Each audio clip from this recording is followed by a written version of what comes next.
మీరు 30s 35 కనుక cross అయ్యి ఉంటే ఈ ఏజ్ లో కనుక ఏజింగ్ సైన్స్ కనబడుతున్నాయంటే one of the first aging sign ఇక్కడ ఈ ఫోల్డ్స్ నాసోలేబియల్ ఫోల్డ్స్ అంటారు. నాసోలేబియల్ ఫోల్డ్ అనేది స్మైల్ చేసినప్పుడు కొంచెం డీప్ అయిపోతుంటాయి. ఈ ఫోల్డ్ ఇంత లేదు ముందు, ఈ మధ్య చాలా డీప్ అయిపోతుంది. ఫోల్డ్ కనపడుతుంది స్ట్రాంగ్ గా, దానివల్ల కొంచెం ఏజ్ లుక్ వస్తుంది. ఈ ఫోల్డ్ తీసేయడానికి ఏం చేయొచ్చు? కొంతమంది డైరెక్ట్ గా వచ్చేసి ఈ ఫోల్డ్ తీసేయడానికి బోటాక్స్ ఇస్తారా, బోటాక్స్ ఇస్తే ఫోల్డ్ పోతుందా అంటారు. సో ఈ నాసోలేబియల్ ఫోల్డ్ అనేది మనకు స్మైల్ చేసినప్పుడు, డైనమిక్ కర్వ్స్ చేసినప్పుడు ఆటోమేటిక్ గా మనకు ఈ మజిల్స్ బయటికి లాగినప్పుడు ఖచ్చితంగా కొంచెం డీప్ ఫోల్డ్ నార్మల్ గా ఎవరికైనా ఉంటుంది.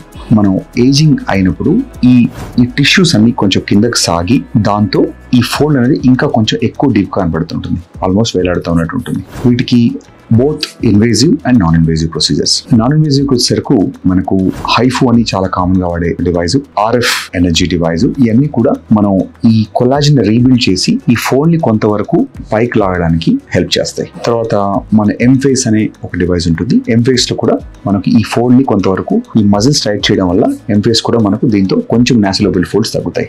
సింపుల్ సొల్యూషన్ దీంతో ఏంటంటే యూజువల్ గా దీంతో ఒక 3 to 4 months పట్టొచ్చు.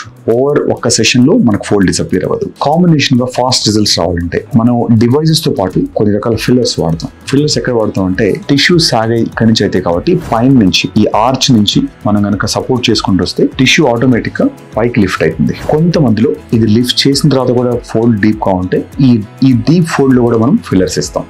సో దీంట్లో బొటాక్స్ తో ఇది ట్రీట్ అవ్వదు. మనకు ఏదర్ నాన్ సర్జికల్ డివైజెస్ కానీ లేదంటే ఫిల్లర్స్ తో కానీ కొన్నిసార్లు థ్రెడ్స్ కూడా మనకు ఈ ఫోల్డ్ ని తగ్గడానికి హెల్ప్ చేస్తాయి. సో మీకు ఇలాంటి ఫేస్ కి సంబంధించిన ఏజింగ్ సమస్యలు కనుక ఉంటే ఒకసారి మీ డర్మటాలజిస్ట్ కానీ లేదంటే ప్లాస్టిక్ సర్జన్ కానీ కన్సల్ట్ అవ్వండి.